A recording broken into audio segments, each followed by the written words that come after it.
Hey guys, good morning and welcome back dito sa ating YouTube channel. So for today's video, etong pag-uusapan po natin ay patungkol sa pasabog ng TVG po para po sa ating lahat na kung saan parang meron po silang hinahanda at niluluto, no? So tila pasabog nga po ito kaya dapat po nating pakaabangan. Hindi tuloy maiwasang magkomento na ilang netizen na ito po ay ang magpapalubog lalo dito sa kabila. Alam naman po natin ng TVG ang EAT production ay talagang matatalino at magagaling gumawa ng mga unique na segments or mga pakulo. Hindi man segment pero lahat po ay kanilang pinag-iisipan at lahat po ay nagiging mabenta naman po talaga. So, abangan po nating lahat yan. And mukhang ito yung tinutukoy po, no, ng mga Facebook pages, sa social media, sa Facebook, sa social media, sa mga Facebook pages ng Pro TVJ na kung saan may big announcement nga raw.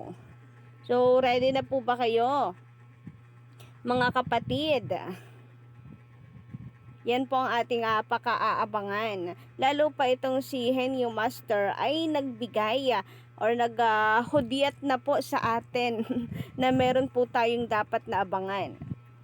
Samantala, sabi po ni Fallen Angel, shoutout po sa inyo, lahat tayo nagkakamali, lalo pa masyado excited, walang perfecto kundi ang salita.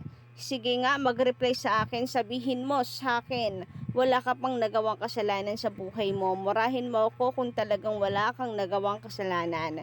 Tao din si Wally, kaya nauunawaan ko na di sa diya na pamura siya. Sa kagalakan, ang mali ay mali. Tinanggap niya at humingi ng paumanhin sa publiko. Para sa akin, accepted at malaking puntos ito para sa EAT. Saludo ako sa TVJ at management dahil di nila tinolerate anumang kamalian. Grabe, no? Ayaw tantanan po. Ilang araw na po nakalipas, ayaw pong tantanan si Wally. Gustong gusto po nila puruhin eh. Gusto po nila suspindihin talaga si Wally eh. Yung mga pro kapamilya. Gustong gusto po nila na masampulan din man itong si Wally. Hindi nila naisip na mas malala naman ang ginawa nitong si Vice Ganda. Wala talaga ang mga to. Gustong gusto po talaga nila na nakikitang nadudurog ang TVJ or ang EAT show. Pero hayaan na po natin kung sino naman po ang kanilang dinudurog, inaapakan, or sino man po ang kanilang winawalang hiya, siya naman pong mas lalong inaangat ng nasa itaas. So good karma po ang napupunta sa TVJ katulad nito, parati pong nangunguna.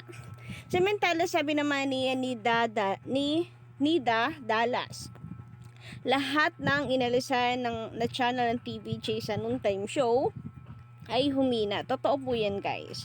Dahil ang manonood, sinusundan po ang TVJ para panoorin.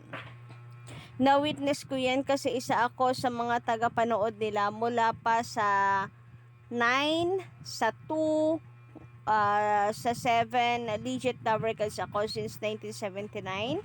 63 years old na ako. I love TVJ. And gayon po sa TV5 na po sila, Miss Nida Dallas. And darito nga po ang post ni Joey De Leon, ang poet niya sa Twitter. So guys, paki-follow na lamang din po yung mga social media pages po nila. Meron po sila sa Instagram, sa Facebook, sa YouTube, at pati yung mga individual host. Guys, paki-follow na rin po ng mga ka-legit na records natin sa kanilang social media account. So, kay Joey De Leon, sabi po niya dito sa Twitter, sabi ni Albert Einstein, creativity is intelligence having fun. Correct. In 1979, I was having fun creating the title It Bulaga. Fast forward, Bulaga! Akalain ba nyong after nearly 5 decades, pinag-uusapan, pinag-aagawan, at pinag-aawayan pa? Sikat na sikat kami. A different kind of fun. Happy problem? abangan. So dito sa kanyang kabuuang post no, parang hindi lang po ito sa EAT show ang kanilang niluluto guys, ang kanila pong pasabog sa ating lahat. Mukhang ito po ay tungkol sa trademark na Itbulaga. Mukhang mayroon pong dapat tayong asahan at pakaabangan. So naaamoy na po siguro nito, no? Naamoy na siguro marahil po nila ang kalalabasan. At the same time guys, sabi po dito, a different kind of fun, happy problem, abangan. So, ang background kasi ng post ni Henyo Master, eto na naman po tayo sa pag-overthink at pagpapuzzle ng mga post ni Henyo Master. Sabi niya, akalain ba ninyong after nearly 5 decades pinag-uusapan, pinag-aagawan at pinag-aawayan pa, sikat na sikat kami. A different kind of fun, happy problem, abangan. So, tungkol siguro po ito sa pag-aagawan sa title na Itbulaga. And kung ano man nga po ito ay yun po ang talagang dapat nating abangan, kagaya ng sinabi ni Henyo Master. So, ano man po ang niluluto, ano man po ang pasabog na yan, ano man po ang announcement na yan, ay sana po ay good news at atin pong ikatutuwa, ikase-celebrate. So, dalangin pa rin of course natin na sana po ay nasa TVJ ang panig po ng korte. Maparit preliminary injunction man po yan or main case. And nawa rin guys no, yung tungkol po sa ginagawa ng Tape Inc. na kung saan ay hindi naman sila services guys, pero bakit entertainment pala, hindi naman po sila under ng entertainment, pero bakit umeere po sila? Ang kanila pong registered ay goods lang, services, dapat yun po yung kanilang ginagawa pero mali yung ginagawa nila for entertainment. So sana yun po yung ma-actionan, sana po yun ay mabasura po talaga guys. Misleading ano ba ang tamang term doon? Pero sana po ay pansinin din po yan ng korte. Bakit patuloy po silang umeere? Hindi naman po sila for entertainment. Dapat po talaga mayroong umaksyon na teka, mali yung ginagawa nila. Mali po yung kanilang na-registered sa ginagawa po nilang entertainment. So, doon pa lang dapat talo na po itong Tape Inc. No? Pero dahil, ewan ko ano po nagpipigil, sino ba ang dapat magreklamo tungkol dyan sa ginagawa nila na mali naman yung for merchandise naman sila, hindi naman for entertainment.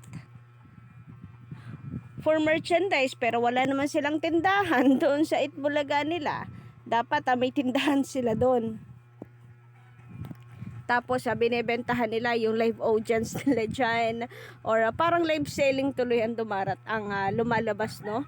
And doon naman sa segment nila na lumalabas po kagaya ng G sa Gedli, dapat may dala-dala din silang produkto, tapos sapilitang magbenta doon. For merchandise kasi talaga napakalinaw naman po sa kanilang na-register sa APO, pero bakit iba yung ginagawa nila? Entertainment. Buti na lamang po itong si Joey De Leon ay nakapag-filed na, no? So, mukhang matagal naman po talaga kapag ka-entertainment. Pero nawa po ay maaprubahan. Yun naman po ang ating dalangin maaprubahan. And siguro, guys, ay pwede rin na isa ito sa tinutukoy ni Joey De Leon na abangan. Hindi natin alam, pero nawa ay good news po ito pagdating po sa trademark, kasi yung tawag dito yung po ni Joey De Leon post ay hinggil po sa trademark, pinag-aagawan after po halos 5 dekada. And sana naman bago po mag 50 years ang Itbulaga ay nasa TVJ na po ang pangalan nito. Yun lang naman po ang dalangin natin. Sana sa IPO ay aprubahan na po nilang Itbulaga Entertainment ni Joey De Leon para Itbulaga na rin po ang kanilang maging title. Kasi pag nangyari po yun ay hindi na po makakasuhan ng Tape Inc. ang TVJ dahil parehas na po silang may trademark. At mas tama ang trademark nila Joey De Leon dahil entertainment ang kanila. So yun lang po ang update natin ngayong araw. Don't forget to click the subscribe button and notification bell for more updates.